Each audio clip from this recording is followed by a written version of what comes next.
Mm, Okay, I would like to change the way of presentation.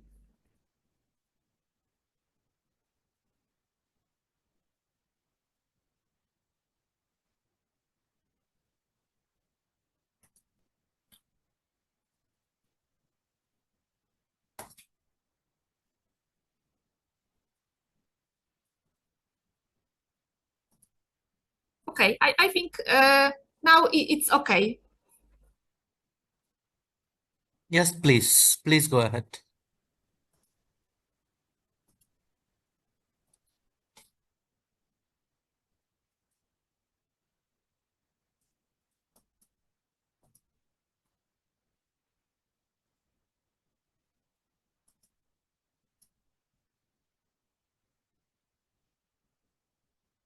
Okay. Um, we have to admit that today's air, water, and soil pollution problem is frightening. Due to this fact, serious actions need to be undertaken if we want to protect our environment. One of the activities which is applied to reclaim polluted areas is phytoremediation. And dendroremediation, a form of phytoremediation using trees to absorb, sequester, and stabilize contaminants, is promising for reducing environmental pollution. The main advantages of trees are the following. They produce huge biomass, they develop root systems, they need only limited habitat. The best confirmation of the potential of trees to grow in polluted conditions is the fact that in polluted environments, for example, by industrial and mining activities, these plants appear naturally in the process of restoration. Arsenic, one of the most hazardous biosphere pollutants, is widely distributed in the air, soil, and water, also in living organisms. It has posed a significant problem for many years, impacting the environment more than any other toxic element or chemical compound. Consequently, an enormous number of people are exposed to this element through agriculture and fruit products, drinking water, and other sources like wood varnish, pesticides, and wastes. I would like to emphasize that this is a worldwide problem, not only a few countries. Primary natural sources of arsenic include volcanic activity, weathering, and erosion of minerals, and high arsenic underground water.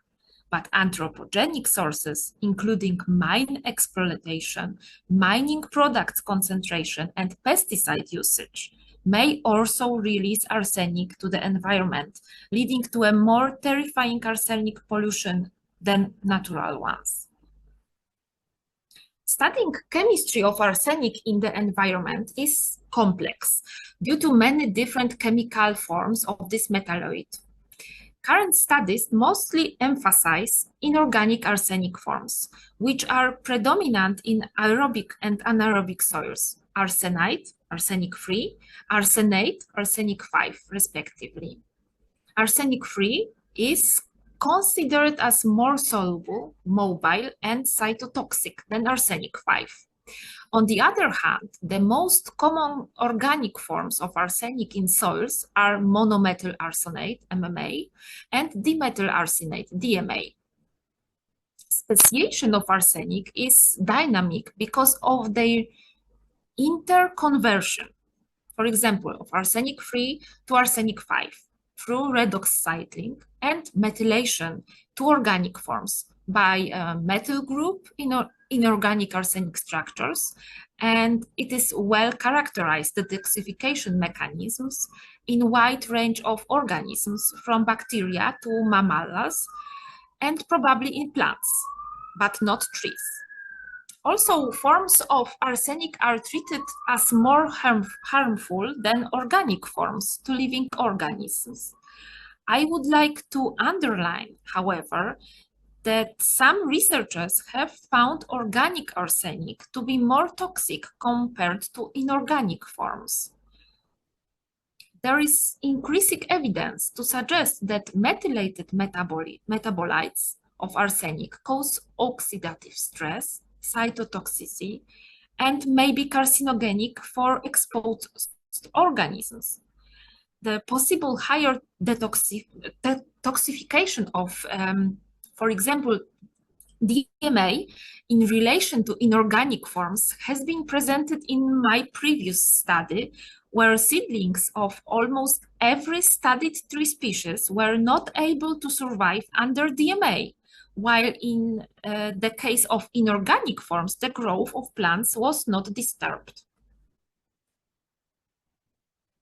Dendroremediation as a promising technique in the field of phytoremediation, gaining more attention from scientists.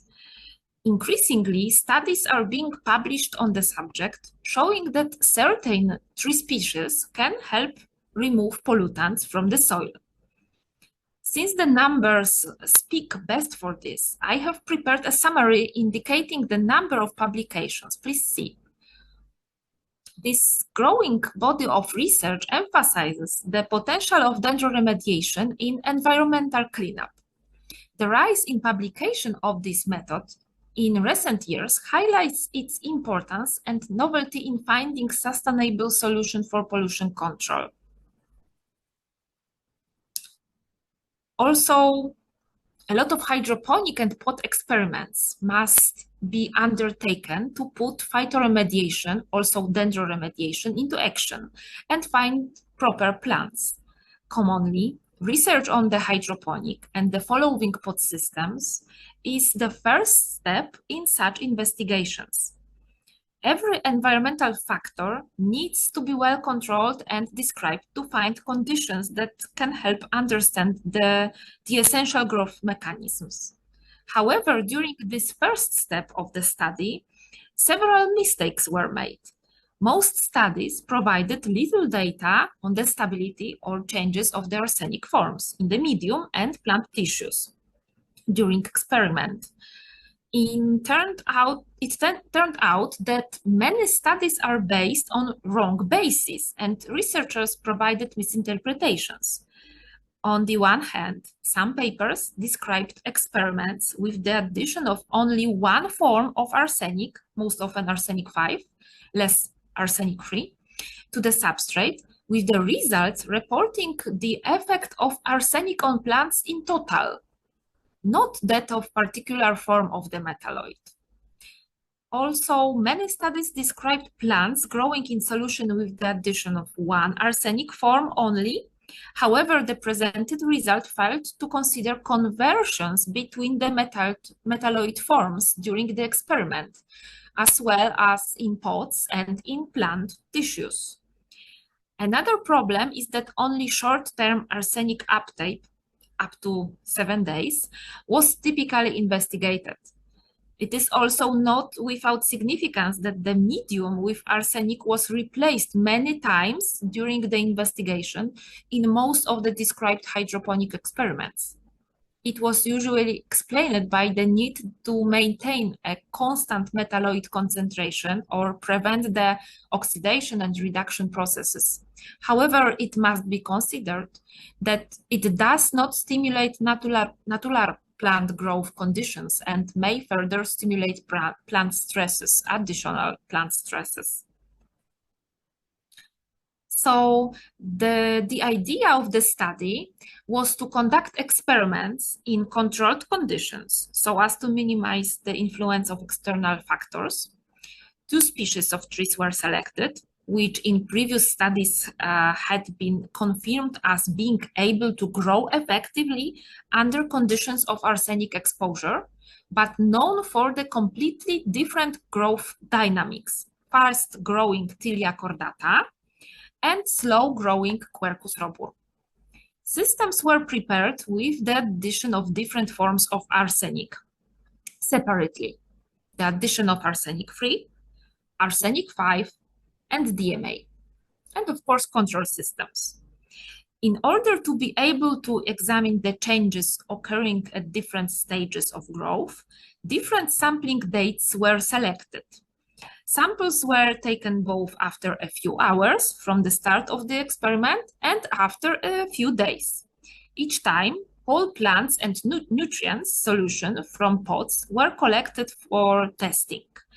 In the first year, during the Quercus robur study, it was decided to also prepare systems without plants to check whether any changes occurred in the solution itself. The result turned out to be very surprising. First of all, please look at the changes taking place in the pots. Changes in arsenic forms occurred from the very beginning of the experiment. We observed changes even in the pot containing neither quartz sand nor plants, containing only the nutrient solution exposed to experimental conditions 3 days after the beginning of experiment. Mutual transformation of particular arsenic forms are dynamic. Arsenic demonstrated the specific form, and it does not mean that the capacity of given plant relative to this form specifically is assessed.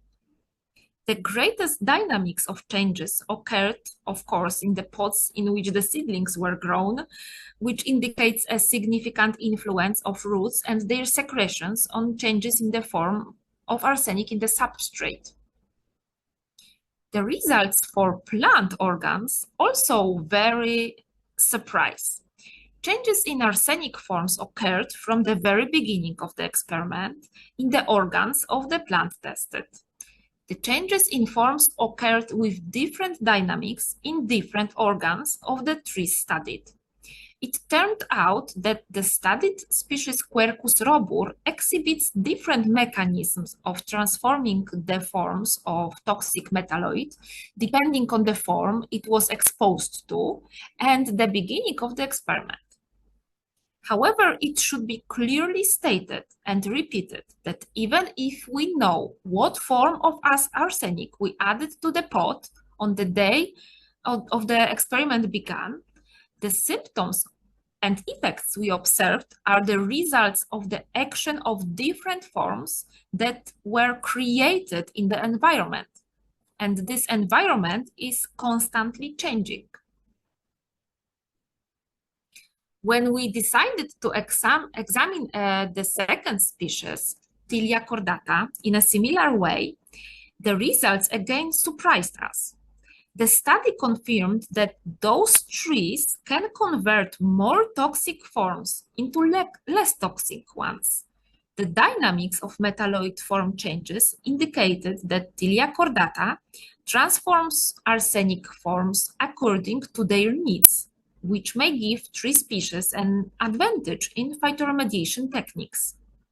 Compared to Quercus robur, in the case of Tilia cordata, more changes occurred in the tree organs than in the nutrients itself, which of course may result from many factors, such as different structure or even size of the root system. It may also be a species-dependent feature. After obtaining such interesting results in, let's be honest, short-term studies, I decided to test the ability of both of these three species to dendroremediate arsenic over a longer period of time in natural conditions. Conducting such 5-year studies required a huge effort, but it was worth it. We tested the arsenic content of the tree organs in each successive year of growth for 5 years and converted the obtained content results into the exact amount of arsenic that the whole plant accumulated, so milligrams per plant. To highlight the ability of the studied tree species to accumulate large amounts of element thanks to their relatively large biomass. Bioconcentration factor was calculated as the content of arsenic recalculated for the whole plant biomass, milligram per kilogram, divided by the concentration of the element in the soil, the same milligram per kilogram. while translocation factor was calculated as the content of arsenic in above ground organs, sum of content in leaves, upper stem, and lower stem, divided by the content of the element in underground organs, sum of content in main roots and hairy roots. For the first 4 years of the study, the results were consistent with what we observed in the short-term studies. Simply put, Tilia cordata came out much better. However, after 5 years of growth, Quercus robur showed higher metalloid content in its organs and bioconcentration coefficient values. It is exciting to think about what could be observed by conducting the study for another 5 or 10 years. If I succeed, I will certainly tell you about it during another conference. Thank you very much.